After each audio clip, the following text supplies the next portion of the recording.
Thampanoor royal ലോഡ്ജിൽ നിന്ന് വിഷം കഴിച്ചതാ കാസർഗോട്ടുകാരനൊരു നമ്പൂതിരി.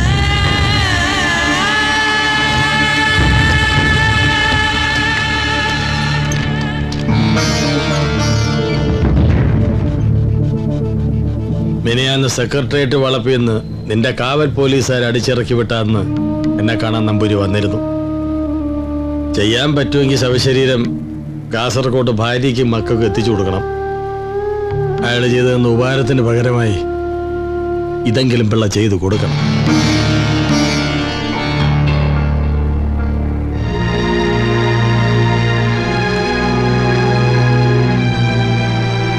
ഷിബു, വണ്ടി 50,000 രൂപ ഇങ്ങെടുക്ക.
ബഷീറേ, പോവാം.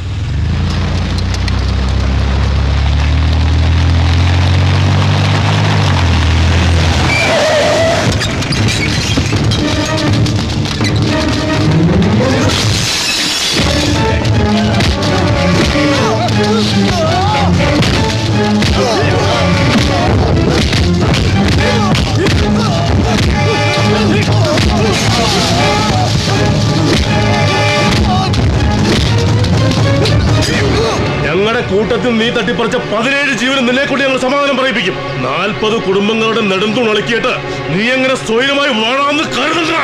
സൂക്ഷിച്ചോ നീ.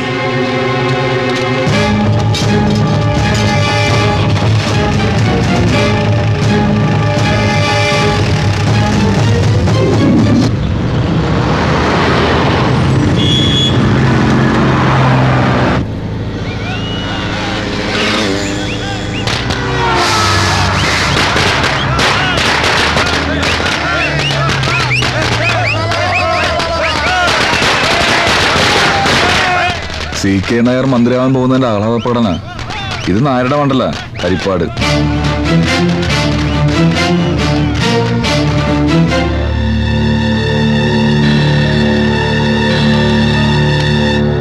CK നായർ മന്ത്രിയാവുന്നതിൽ വ്യക്തിപരമായിട്ട് എനിക്ക് പ്രശ്നമൊന്നുമില്ല. അതിനെ എതിർക്കാൻ ഞാൻ ആരാണ്? വെറും ഒരു ഗവൺമെന്റ് എംപ്ലോയി. CKയുടെ പേഴ്സണൽ സ്റ്റാഫിൽ ബാലനുണ്ടാവും. രവിയേട്ടന്റെ ഒപ്പം ഉണ്ടായിരുന്നപ്പോ കിട്ടിയ സ്വാതന്ത്ര്യത്തോടു കൂടി തന്നെ എന്താ പോരെ? പോരാ. രവി സാർ മന്ത്രിയായിരുന്നപ്പോ കോഴിപ്പള്ളി അണക്കെട്ടിന്റെ ഉയരം കൂട്ടാനുള്ള അനുമതി നൽകാമെന്ന് സൺറൈസ് ഗ്രൂപ്പിന് വാക്ക് കൊടുത്തിരുന്നു. അതിന്റെ പേരിൽ ഞാൻ ഉൾപ്പെടെയുള്ളവരെ വിശ്വസിച്ച് ഗ്രൂപ്പ് കോടിക്കണക്കിന് രൂപ ചെലവാക്കുകയും ചെയ്തു.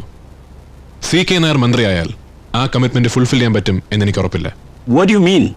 CK നായർ 2 തവണ ഇവിടെ മന്ത്രിയായിട്ട് ഭരിച്ചിട്ടുള്ളതാണ്. നായരുടെ പേരിലുള്ള 3 അഴിമതി കേസുകൾ ഇപ്പോഴും കോടതിയിൽ നിലവിലുണ്ട്. എന്റെ പാർട്ടിയുടെ മന്ത്രി തീരുമാനിക്കുന്നത് ഞാനാ.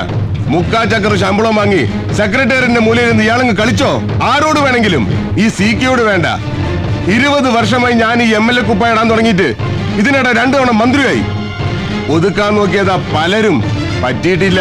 ഇക്കൂടിയിരിക്കുന്നവർ ഞാനടക്കം സാമൂഹ്യ ദ്രോഹികളാണ്. സർക്കാർ വക പുഴയും വനവും വിറ്റുമുടിക്കാൻ കച്ചകെട്ടി ഇറങ്ങിയവർ. അക്കൂട്ടത്തിൽ കേമനെന്ന് അവകാശപ്പെടുന്നതിൽ എന്താണ് അർത്ഥം? CK മന്ത്രിയാകുന്നതിൽ എനിക്ക് അഭിപ്രായ വ്യത്യാസമില്ല. പിന്നെ ബാലൻ എന്താ പ്രശ്നം? ഞാൻ ബാലചന്ദ്രനാണ്, മുൻ മന്ത്രി രവീന്ദ്രനല്ല. എന്നുവെച്ചാ ആജ്ഞാപിക്കരുത്. സൺറൈസ് ഗ്രൂപ്പുമായി ഞാൻ സഹകരിക്കണമെങ്കിൽ മന്ത്രി ഞാൻ പറയുന്ന ആളായിരിക്കണം. മൂന്നും സാർ, എന്റെ പാർട്ടിയുടെ മന്ത്രി ആരാൻ തീരുമാനിക്കുന്ന ചർച്ചയിൽ ഇവിടെ ഇരിക്കുന്ന പലരുടെയും ആവശ്യമില്ല. മിസ്റ്റർ സി കെ, ഇതൊരു പാർട്ടി മീറ്റിംഗ് അല്ല. എന്നാ ഇവര് തീരുമാനിക്കട്ടെ മന്ത്രി ആരാകണമെന്ന്. നമുക്ക് കാണാം. കാര്യം നിങ്ങളുടെ നിന്ന് പണം വാങ്ങിയിട്ടുണ്ട്. പക്ഷെ എന്റെ പാർട്ടിയുടെ താല്പര്യങ്ങളിൽ ആരെയും കൈകടത്താൻ ഞാൻ അനുവദിക്കില്ല.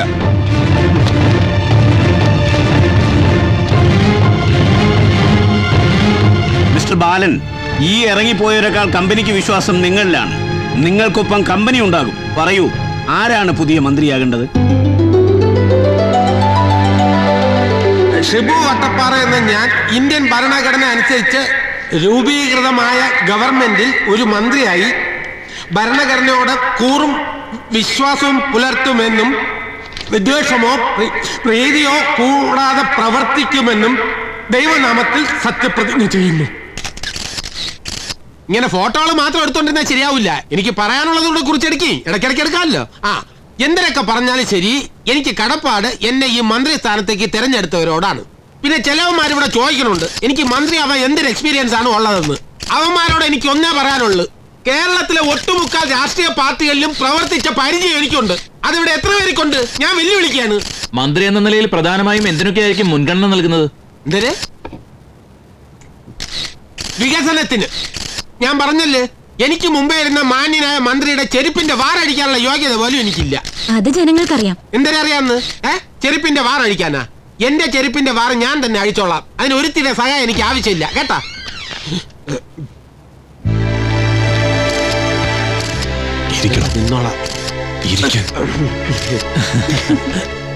കോഴിപ്പള്ളി മുളങ്കുറ്റി പ്രശ്നം ഈ സർക്കാർ എങ്ങനെയാവും പരിഹരിക്കാൻ ഉദ്ദേശിക്കുന്നത്? കോഴിപ്പള്ളി എന്തര്?